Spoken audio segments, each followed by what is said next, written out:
Victoria Reynolds didn't hear the knock at first. She was standing in the center of her penthouse, surrounded by floor-to-ceiling windows that overlooked the glittering Seattle skyline. Holding a glass of wine she hadn't touched, outside the city sparkled with Christmas lights. Inside, the silence pressed against her like a weight she'd grown too familiar with. The knock came again. Soft, hesitant. Victoria frowned. No one knocked on her door. Not on Christmas Eve, not ever, really. Her assistant handled deliveries. Her doorman screened visitors. And the people she worked with, the executives, the investors, the board members, they didn't visit. They emailed. They scheduled. She set down the glass and crossed the marble floor, her bare feet making no sound. Through the peephole, she saw them. A man in a worn jacket, snow melting on his shoulders, and beside him, a little girl with dark curls tucked under a pink knit hat. The girl was holding something wrapped in newspaper. Victoria opened the door halfway, her corporate instincts kicking in, polite but guarded. The man looked up. His face was lined with exhaustion, the kind that came from carrying too much for too long. His eyes were gentle, though, and when he spoke, his voice was quiet, almost apologetic. But Victoria didn't hear words. She heard the tremor of someone who didn't want to be a burden. She saw the girl clutching that newspaper-wrapped gift like it was the most precious thing in the world. The man gestured to the apartment next door, the one that had been empty for months. He explained through gestures and expressions that they'd just moved in, that his daughter had insisted, that they were sorry to bother her. The little girl stepped forward, eyes wide and hopeful, and held up the gift.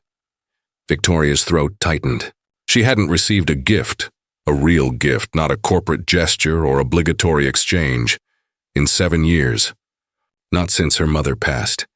Not since she'd climbed to the top of her company and realized the view from the summit was just empty. She took the gift. Her hands trembled slightly as she unwrapped the newspaper. Inside was a small ceramic angel, hand-painted, one wing slightly chipped, the kind of thing you'd find at a thrift store. The kind of thing that cost $3 and meant everything. The girl was smiling at her. The father's hand rested gently on his daughter's shoulder, steadying her, protecting her, even as he looked like he might collapse from whatever weight he'd been. Carrying Victoria's carefully constructed walls, built over years of boardroom battles, and lonely nights, cracked just a little. She invited them, and she didn't know why. She never invited anyone in, but something about the way the little girl looked at her, like Victoria was someone worth giving a gift to, like she mattered beyond her title and bank account. Something about that broke through. The man hesitated. He glanced at his daughter, then back at Victoria, and slowly nodded. They stepped inside, and Victoria closed the door behind them, sealing out the cold and letting in something she hadn't felt in years. Hope. But she didn't know yet what she'd just welcomed into her life. She didn't know that the man standing in her entryway was fighting a battle no one could see. That the little girl with the bright smile was holding her father together with pure love and willpower. That this single moment, this unexpected knock on Christmas Eve, would unravel everything Victoria thought she knew about success. Loneliness and what it meant to be truly wealthy. The angel sat on her glass coffee table, its chipped wing catching the light. And for the first time in years, Victoria's penthouse didn't feel quite so empty. His name was Daniel Cooper, and he was drowning.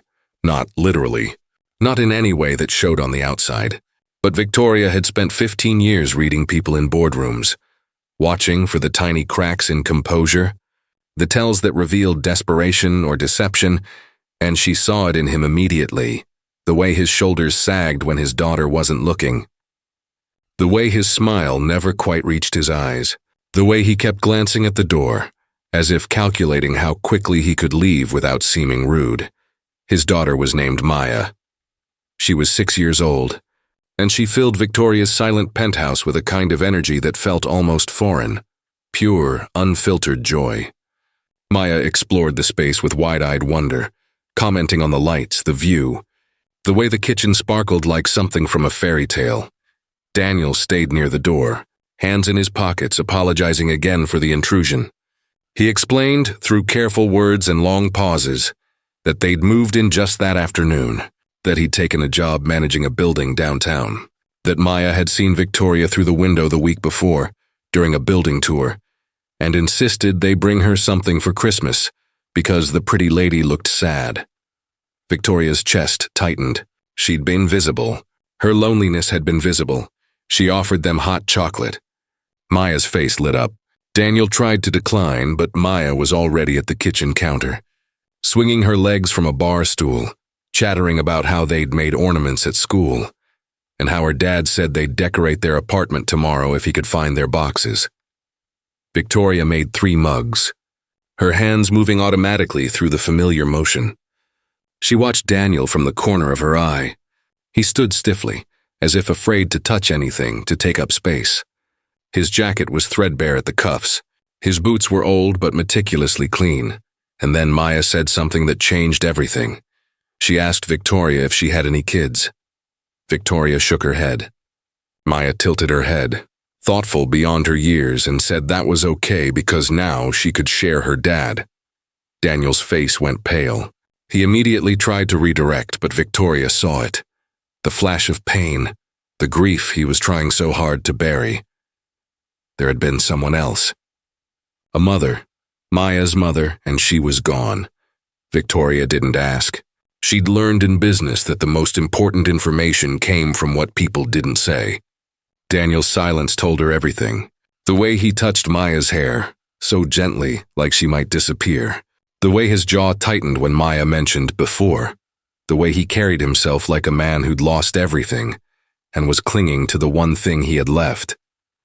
They stayed for an hour. Maya asked Victoria about her job, her apartment, why she didn't have a Christmas tree. Victoria found herself answering honestly, something she rarely did. She told Maya she worked too much, that she'd forgotten how to make time for things like trees and lights and hot chocolate. Maya looked at her very seriously and said that was sad, that Christmas was important, that you couldn't miss it. Daniel finally stood to leave, gently guiding Maya toward the door. He thanked Victoria, his voice rough with something that sounded like gratitude and exhaustion mixed together. Victoria walked them out. At the threshold, Maya turned and hugged her. It was sudden, unexpected, and it hit Victoria like a physical blow. She froze for a second, then slowly wrapped her arms around the little girl, feeling the solid warmth of another human being against her for the first time in longer than she could remember. When they left, Victoria stood in her doorway and watched Daniel unlock the apartment next door. She saw him pause, saw his shoulders drop, saw him brace himself before opening the door to whatever waited inside. An empty apartment, boxes to unpack, a life to rebuild. Victoria went back inside and picked up the ceramic angel. She didn't know Daniel's full story yet, didn't know about the hospital bills still arriving, about the graveyard he visited every Sunday, about the way he woke up at 3 a.m. in a cold sweat, haunted by the moment he couldn't save her, about the guilt that gnawed at him every single day for being the one who survived. But she knew loneliness when she saw it, and she knew, somehow, that her life had just shifted in a way she couldn't predict. The angel's chipped wing glinted in the light, imperfect and beautiful. Victoria set it on her mantle and, for the first time in 7 years, smiled at her own reflection in the dark window. Victoria saw them again 2 days later. She didn't mean to. She was leaving for an early meeting, briefcase in hand, heels clicking against the hallway floor when she heard it. A small, choked sound, crying. She stopped, turned. The sound was coming from Daniel's apartment. Her instinct was to keep walking, to respect privacy, to not get involved. But then she heard Maya's voice, soft and scared, asking if Daddy was okay. Victoria's hand was knocking before she could think it through. The door opened slowly. Daniel stood there, eyes red-rimmed, face pale. He tried to compose himself, tried to summon that polite smile, but it crumbled. Behind him, Maya peeked out, her small face creased with worry. Victoria didn't ask. She simply said she was going to call in late, and would they like to get breakfast? Daniel started to refuse. She could see it forming on his lips, but Maya grabbed his hand and nodded eagerly. And whatever resistance he'd built collapsed. They went to a diner 3 blocks away. Maya ordered pancakes. Daniel ordered coffee and barely touched it. Victoria ordered eggs she didn't want and watched them both carefully. Over the next hour, pieces of the story emerged. Not from Daniel. He kept things surface level. But from Maya's innocent comments and the way Daniel's face changed when she spoke. Maya's mother had died 14 months ago. Cancer. It had been fast and brutal, draining their savings, their energy, their hope. Daniel had worked 3 jobs trying to keep up with the medical bills. It hadn't been enough. Nothing had been enough. After she died, Daniel had tried to hold their old life together, but the apartment they'd shared held too many ghosts. Every corner was a memory. Every room was an echo, so he'd moved them to Seattle, taken the building manager job because it came with reduced rent, and tried to give Maya a fresh start. But fresh starts didn't erase grief. They just moved it to a new location. Daniel was barely holding on. Victoria could see it in the way his hands shook slightly when he lifted his coffee cup, in the way he watched Maya with desperate intensity, as if afraid she might vanish too, in the way he apologized for everything, for the intrusion, for the breakfast, for existing in Victoria's space. Maya, for her part, was trying to hold her father together with 6-year-old determination. She told jokes. She talked about school. She asked Victoria questions to fill the silences Daniel kept sinking into. And Victoria, who'd spent 15 years building an empire, who'd negotiated billion-dollar deals, who'd never let emotion compromise her judgment, felt something crack open inside her chest. She saw herself in Daniel. The isolation, the exhaustion, the way success or survival could hollow you out until you were just going through motions, checking boxes, breathing but not living. But she also saw something she'd lost. Purpose beyond profit. Love beyond achievement. After breakfast, Victoria did something she'd never done. She canceled her morning meetings. All of them. She walked with Daniel and Maya back to their building. And when Daniel mentioned he needed to unpack but couldn't afford to take time off from his new job, Victoria offered to help. Daniel protested. Victoria ignored him. For the next 6 hours, Victoria Reynolds, CEO of a Fortune 500 tech company, unpacked boxes in a cramped apartment that smelled like cardboard and fresh paint. She hung curtains. She assembled a bookshelf. She helped Maya arrange her stuffed animals on her bed. And she watched Daniel slowly, carefully start to breathe a little easier. There was a moment, late in the afternoon when Maya fell asleep on the couch, exhausted from excitement. Daniel covered her with a blanket, his touch achingly gentle, and then he stood there, staring down at her with an expression of such profound love and terror that Victoria had to look away. He turned to Victoria, and for the first time, he really looked at her, not politely, not gratefully, but with recognition. He saw her loneliness. She saw his grief. And in that moment, something unspoken passed between them, an understanding that they were both trying to survive something that felt insurmountable. Victoria left as the sun was setting. Daniel walked her to the door, and this time he didn't apologize. He simply said, "Thank you," and he meant it. Victoria went back to her penthouse, took off her designer coat, and stood at her window looking out at the city. She thought about the angel with the chipped wing. She thought about a little girl trying to save her father with love and pancakes and Christmas gifts.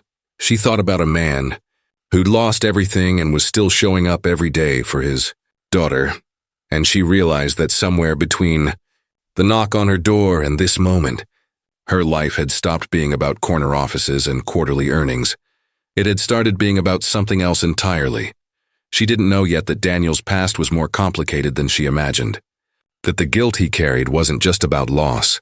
It was about a choice he'd made, a moment he could never take back, that his late wife's family blamed him, harassed him, wanted custody of Maya because they believed he'd failed their daughter. Victoria didn't know any of that yet, but she would, and when she did, she'd have to decide what she was willing to risk for a man and a little girl who'd knocked on her door and cracked open her carefully sealed heart. The call came on New Year's Eve. Victoria was in her office, working, always working, when her phone buzzed with a message from the building security. Daniel had listed her as an emergency contact. There'd been an incident. Her heart stopped. She was in her car within minutes, driving through the city with a fear she hadn't felt in years. The fear of losing something that mattered, When she arrived at the building, she found Daniel in his apartment, pale and shaking, with Maya asleep in her room. The police had just left. The story came out in fragments. Daniel's voice hollow and exhausted. His late wife's parents had shown up, unannounced, demanding. They'd stood in the hallway and screamed at him, accused him of killing their daughter through negligence, of being an unfit father, of ruining Maya's life.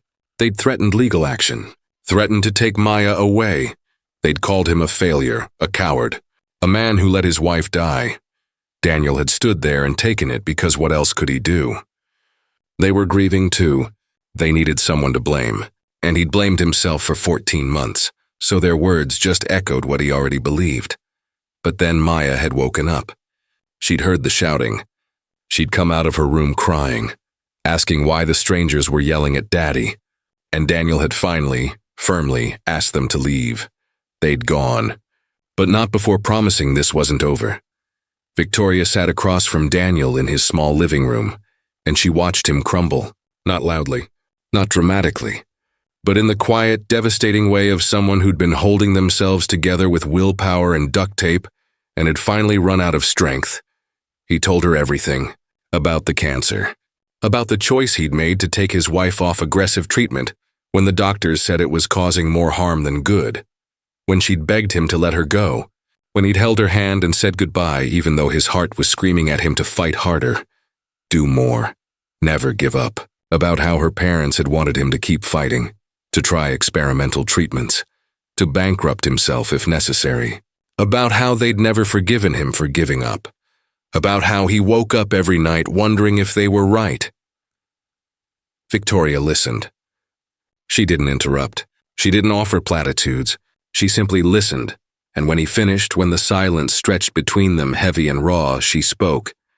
She told him about her own mother, about the cancer that had taken her slowly, painfully, about the decision Victoria had made to respect her mother's wishes for hospice care instead of more treatment, about the guilt she'd carried, the what-ifs that still haunted her at 3 a.m. She told him that grief didn't follow logic, that the people left behind needed someone to blame because the alternative, accepting that sometimes terrible things just happened, was unbearable. She told him he'd honored his wife's wishes, that he'd been brave, not weak, that loving someone sometimes meant letting them go, and she told him that he wasn't alone anymore. Daniel looked at her with eyes full of tears he refused to let fall, and something shifted between them, something deeper than friendship, something that scared them both. Victoria stayed that night, not in any romantic sense. She slept on the couch while Daniel sat in Maya's doorway, watching his daughter breathe, guarding her against invisible threats. But she stayed. And in the morning, when Maya woke up and found Victoria making pancakes in their tiny kitchen, the little girl's face lit up like Victoria had hung the moon. Over the next few weeks, Victoria became a fixture in their lives. She hired a lawyer, the best family law attorney in Seattle, and quietly, without asking for permission, began building a defense against any custody challenge. She showed up at their door with groceries, with Maya's favorite books, with her own presence, steady and certain in a way that made Daniel's chest ache with something he thought he'd lost forever. Hope. But Victoria's world noticed. Her assistant started asking questions about blocked-off calendar time. Her board members commented on her distraction during meetings.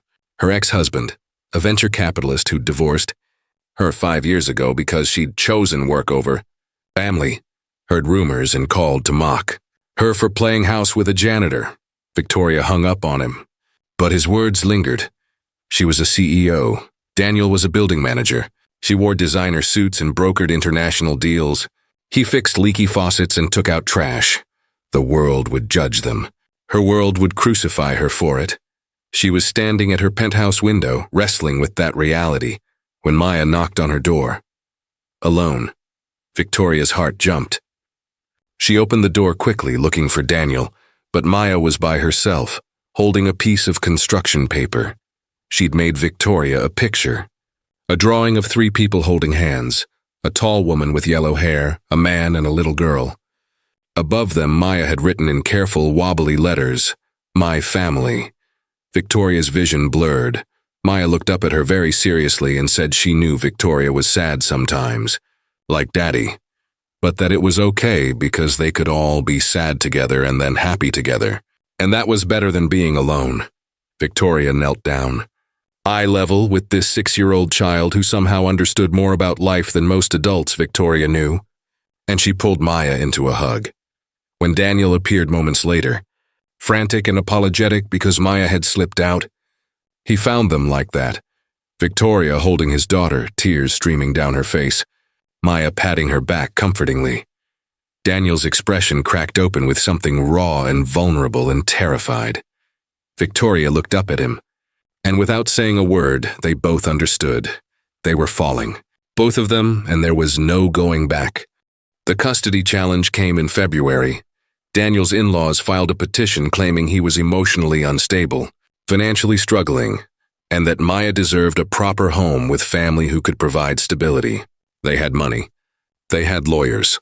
They had grief weaponized into legal action. Victoria's attorney was better. But more than that, Victoria herself became a problem they hadn't anticipated. When the preliminary hearing arrived, Victoria Reynolds, CEO, board member of 3 major corporations, Forbes 30 Under 40 alumnus, walked into that courtroom and sat directly behind Daniel. The message was clear. He wasn't alone. He wasn't poor. He wasn't without resources. The in-law's attorney tried to paint her as a wealthy woman taking advantage of a vulnerable man. Victoria's attorney calmly submitted affidavits from Maya's teacher, her pediatrician, her school counselor, all documenting a happy, healthy child with a devoted father who attended every school event, every doctor's appointment, every parent-teacher conference despite working 50 hours a week. The attorney also submitted Victoria's own statement. In it, she detailed her observations of Daniel as a parent, her professional assessment of his character, and her personal commitment to supporting Maya's well-being in any capacity needed. She didn't mention love. She didn't need to. It was written between every line. The judge took 2 weeks to decide. 2 weeks during which Daniel barely slept, during which Victoria canceled a major acquisition deal to be present, during which Maya sensed the tension, but tried to lighten it by making everyone drawings and insisting they play board games. When the ruling came, it was decisive. The custody petition was denied. Daniel retained full parental rights. The judge noted that grief was not grounds for severing a child from a loving, capable parent, and that Maya's best interests were clearly served by remaining with her father. Daniel collapsed in the hallway outside the courtroom, not dramatically, just a slow sink to the floor, his back against the wall, his face in his hands, finally letting himself break because it was over. Victoria sat beside him, didn't touch him, just sat there, present and solid. When he finally looked up, his eyes were clear for the first time in months. The weight had lifted. Not the grief that would always be there, but the fear. The terror of losing the one thing he had left. He looked at Victoria, and he said something she'd never expected to hear.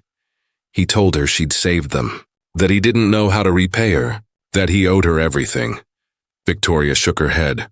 Quietly, firmly, she told him he didn't owe her anything, that she'd gotten far more from them than she'd given, that before they knocked on her door, she'd been successful and empty, accomplished and alone, that Maya's smile and his quiet strength had reminded her what actually mattered. She told him that they'd saved each other. That night, Victoria invited them to dinner, not at a restaurant. In her penthouse, she cooked, badly, she admitted, while Maya set the table and Daniel helped in the kitchen, their movements around each other growing comfortable. Familiar, they ate together, the 3 of them, talking about everything and nothing. Maya asked if Victoria could teach her about computers. Daniel asked if Victoria wanted to join them for their Sunday park tradition. Victoria said yes to both, and slowly, naturally, they became what Maya had declared them to be months ago. Family, not in the traditional sense, not in the way society recognized or expected, but in the way that mattered, through choice, through showing up, through loving imperfectly and courageously. Daniel and Victoria didn't rush into romance. They circled each other carefully, both terrified of ruining what they'd built, both scarred by past losses. But they also didn't hide from it. The attraction was there. The connection was undeniable. On Valentine's Day, Daniel knocked on Victoria's door with Maya. They'd made cookies, lumpy, slightly burnt, covered in too much frosting. Maya presented them proudly. After Maya went to sleep that night, Daniel stayed. He and Victoria sat on her couch. The city lights spread out before them, and they talked until 2 a.m. about fear and hope and second chances. He told her he was falling in love with her, and it terrified him because he'd already lost one person he loved. She told him she was falling too, and it terrified her because she'd spent 15 years believing work was enough, that success was sufficient, that vulnerability was weakness. They were both wrong, and they were both ready to be wrong together. Their first kiss was gentle, tentative, a question and an answer, a promise that they'd figure this out, one day at a time. By summer, Victoria had transferred more of her work to remote, spending less time in the office and more time living. She taught Maya to code. Daniel fixed things in her penthouse she hadn't known were broken. They ate dinner together most nights. They became a unit, imperfect, unconventional, and completely genuine. Victoria's board questioned her shifting priorities. Her ex-husband made snide comments. Society whispered about the CEO and the building manager. Victoria stopped caring. She'd spent 15 years chasing success. She'd achieved everything she'd set out to accomplish professionally. She had wealth, power, influence. But she'd been alone. Now she had Maya's laughter filling her home. She had Daniel's quiet presence steadying her. She had someone to cook breakfast for, someone to watch movies with, someone to be vulnerable with. She had a family. The ceramic angel still sat on her mantel, its chipped wing catching the morning light. Victoria saw it every day, and every day it reminded her of the night everything changed. The night a single dad and his daughter knocked on her door with a $3 gift and inadvertently gave her something priceless. A reason to come home. 18 months after that Christmas Eve knock, Victoria stood in her penthouse preparing for Maya's 8th birthday party. The apartment that had once been silent and sterile was now filled with balloons, streamers, and the chaos of children running around. Daniel was in the kitchen frosting a homemade cake. Maya was showing her friends the view from the windows, pointing out landmarks with confidence. Victoria watched them, her family, improbable and perfect, and felt something she hadn't felt in years, complete not because she'd found a man, not because she'd become a mother figure, but because she'd remembered how to be human, how to let people in, how to accept that true wealth wasn't measured in stock options or quarterly earnings, but in the small moments, pancake breakfasts, homework help, goodnight hugs that made life worth living. Daniel looked over and caught her watching. He smiled, flower on his cheek, love in his eyes. Victoria smiled back, and in that moment she understood what Maya had known all along. Everyone deserves to come home to love. Everyone deserves to be seen. And sometimes the greatest gifts come wrapped in newspaper, delivered by people who have nothing to give except themselves. Sometimes, the knock you almost didn't answer changes everything. Sometimes, the hero isn't the one who has it all figured out. It's the one who opens the door anyway, takes a chance and chooses connection over comfort. Sometimes, the most successful thing you'll ever do is let yourself be loved by people who see you, not for your accomplishments, but for who you are underneath them all. Victoria Reynolds learned that lesson on Christmas Eve, and she never forgot it again.